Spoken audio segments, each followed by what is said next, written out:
Hello students, स्वागत है आप सभी का आज फिर से एक नए वीडियो में। तो आज मैं ये सारे क्वेश्चन आपको समांतर श्रेणी वाले लेसन के क्वेश्चंस लेकर आया हूँ, जो कि बोर्ड एग्जाम में अक्सर ये क्वेश्चन 2 नंबर के या 3 नंबर के आते हैं। अगर आपको ये क्वेश्चन नहीं आता है तो वीडियो को एंड तक जरूर देखना।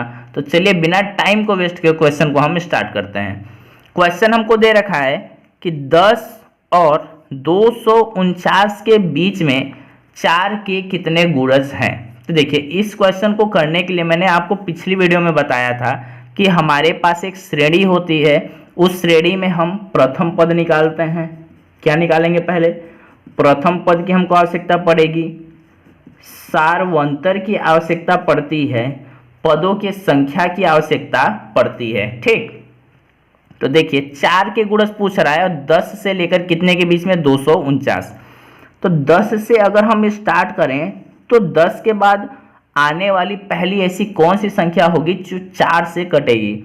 10 के बाद हमारा 11 आएगा। क्या 11 4 से कटेगा? नहीं। इसके बाद हमारा 12 आएगा और 12 हमारा 4 से कटेगा। तो हमारी जो पहली संख्या अगर उस समांतर श्रेणी में होगी तो पहली संख्या क्या हो जाएगी? 12। 12 के बाद अब दूसरी संख्या क्या हो जाएगी? नॉर्मल सी बात है, अगर 4 के गुणज है तो 12 के बाद 4 क्या हो जाएगा? 16। 16 के बाद हमारा क्या हो जाएगा? 20। तो ऐसे ही क्रम से हम चलेंगे और अंतिम से देखें तो देखो 249 हमको दे रखा है। क्या 249 4 से कटेगा? नहीं। तो 249 से पहले हमारा क्या आएगा? 248। क्या 248 हमारा 4 से कटेगा? हाँ, वो भी चेक कर लेते हैं कितने से। 4 से करते हैं तो 4 से हमारा 6 बार में कट गया 24। 8 आया हमारा, 4 दूना हमारा कितना हो गया? 8। तो ये हमारा कट जाएगा।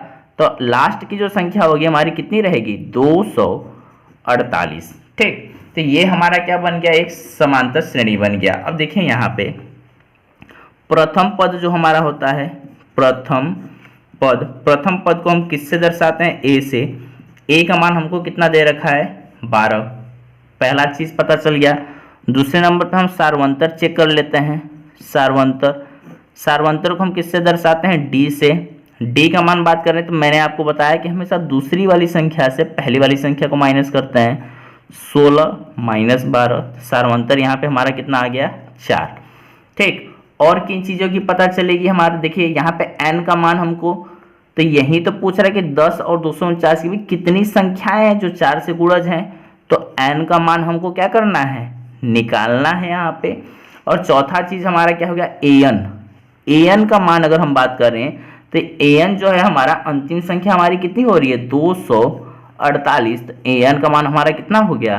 248। चलिए अब इस फॉर्मूला में हम इस वाले फॉर्मूला में ये सारे मान रखते हैं। फॉर्मूला हमारा क्या है? an बराबर a plus n-1 into D. ठीक है, an का वैल्यू अभी हम लोग निकाले। an का वैल्यू कितना है? 248 बराबर a का वैल्यू कितना है? 12। यहाँ पे हमने रख लिया 12 प्लस n का वैल्यू हमको निकालना है तो n का वैल्यू n ही रहेगा, -1 इंटू डी का वैल्यू हम लोग निकाले हैं। कितना आया है? 4। यहाँ तक आपको समझ में आया? अब देखिए 248 बराबर 12 प्लस 4 का मल्टीप्लाई n में करेंगे तो 4n माइनस कितना हो जाएगा? 4।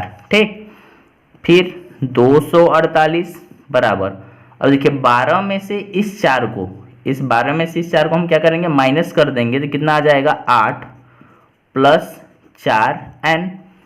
अब इस 4n को हम यहीं पे रहने देते हैं। ठीक है ना, 4n को हम यहीं पे रहने देते हैं। ये प्लस का 8 इधर आएगा तो -8 हो जाएगा। तो 248 माइनस 8, और 248 में से अगर हम 8 को माइनस कर देते हैं तो कितना आ जाता है? 240 बराबर 4n। और यहाँ से जब हम n का वैल्यू निकालेंगे तो 240 बटे में कितना हो जाएगा? 4, और 4 से इसको काटते हैं तो कितनी बार में कट जाता है? 60 बार में। और यहाँ से हमारा n का वैल्यू आ जाता है 60। ठीक है, ये हमारा क्या आ गया? n का वैल्यू 60। और यही हम लिए क्या होगा? आंसर। क्वेश्चन में हमको दे रखा था कि 10 से 249 के बीच में 4 के कितने गुणज हैं, मतलब इसमें कितनी संख्याएं हैं जो 4 से गुणे में है या 4 से कटेंगी। तो हमारा आंसर कितना आ जाता है इसमें? 60। आई होप कि ये क्वेश्चन आपको समझ में आया होगा। ऐसा ही चलिए हम एक और क्वेश्चन देखते हैं। तो देखिए अब क्वेश्चन दे रखा है कि 3 अंकों वाली कितनी संख्याएं 7 से विभाज्य हैं। अब थोड़ा सा क्वेश्चन को क्या किया, इसमें घुमा दिया। 3 अंकों वाली कितनी संख्याएं, तो देखो 3 अंकों वाली संख्याएं की बात करें तो सबसे छोटी जो 3 अंक की संख्या होगी वो क्या होगी, 100। ठीक, अब 100 से चलेंगे कहाँ तक जाएंगे हम, 999 तक ही जाएंगे। क्या इनके ऊपर या इसके नीचे और कोई संख्या होगी जो 3 अंक की होगी, नहीं। ठीक, अब दूसरा स्टेप हमारा क्या होगा, ये 7 से विभाज्य। अब देखिए नॉर्मल सी बात है, 100 तो हमारा 7 से कटेगा नहीं।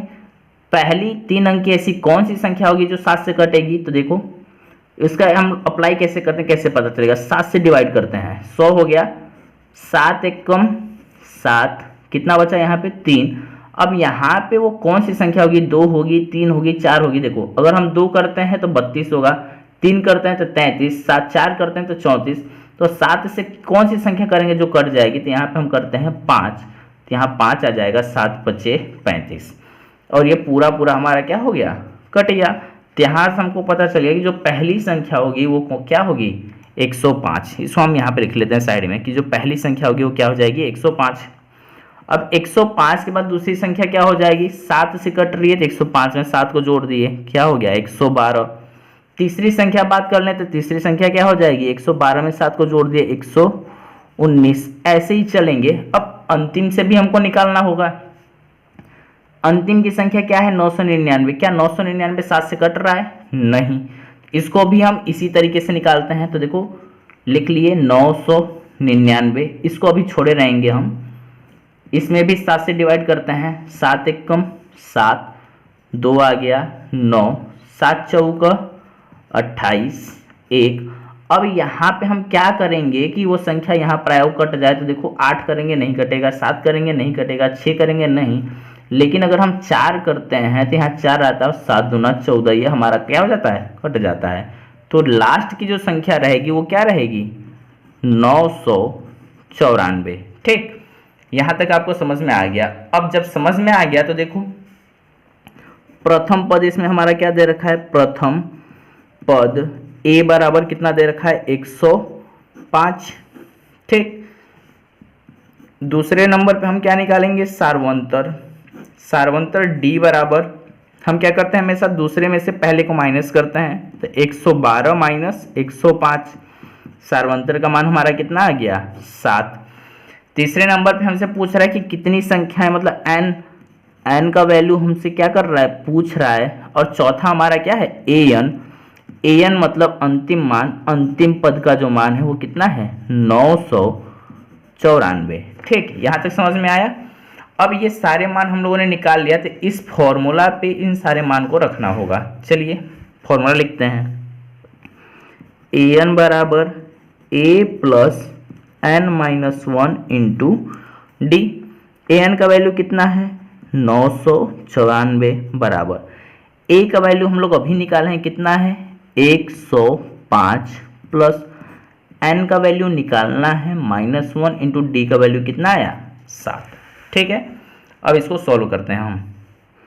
994 बराबर 105 प्लस 7 का मल्टीप्लाई n में करेंगे तो 7n माइनस 7। फिर अब 994 बराबर 105 में से अगर हम 7 को माइनस करते हैं तो हमारा कितना आ जाता है, 98 प्लस 7n। ठीक है, अब देखिए इसको हम यहीं पे हल कर लेते हैं। 7n को हम यहीं पे रहने देंगे और बराबर की इधर हम इसको ले जाएंगे तो किस में चला जाएगा, माइनस में। तो 994 माइनस कितना हो जाएगा, 98। और 994 में से हम 98 को माइनस करते हैं तो कितना आ जाता है हमारा, 14 में से 8 माइनस होगा तो कितना आ जाएगा, 6। इसके पास कितना बचा, 8। अब हो गया ये 18, 18 में से 9 गया तो 9, और इसके पास कितना बचा, 8। तो हमारा आंसर कितना, यहाँ पे कितना आ रहा है, 896। तो 7n बराबर हमारा कितना आ जाता है, 896। और n बराबर निकालते हैं तो 896 बटे में 7। अब 7 से हम डिवाइड कर देते हैं। 7 का डिवाइड किस में करेंगे, 896 में, और देखते हैं कितनी बार में कटता है। 7 एक कम 7, 1 आ गया 9, 7 दूना 14, यहाँ पे कितना आ गया 5, और ये 6 यहाँ पे आ जाए तो 7 अट्ठे 56। ये हमारा पूरा पूरा कट गया कितनी बार में 128। तो 7 से कितनी बार में कटता है 128 बार में। तो यहाँ पे जो हमारा n का वैल्यू होगा वो कितना आ रहा है 128। मतलब इस क्वेश्चन को जो हम पढ़े थे, क्वेश्चन हमारा क्या दे रखा था कि 3 अंकों वाली कितनी संख्याएं हैं जो 7 से विभाज्य हैं। तो 3 अंकों वाली संख्या हमारी कहाँ से स्टार्ट हुई 105 से लेकर 994, जिसमें पहली संख्या थी जो 7 से कट रही थी और ये अंतिम संख्या, और स्टार्ट कहाँ से हो रहा है 100 से 999 के बीच। तो 7 से विभाज्य होने वाली कितनी संख्याएं हैं पूरी 128 संख्याएं हैं जो 3 अंकों की संख्याएं होंगी और वो 7 से कटेंगी। तो आई होप कि ये क्वेश्चन आपको समझ में आया होगा। तो वीडियो को लाइक करना और अपने दोस्तों के साथ जरूर शेयर करना।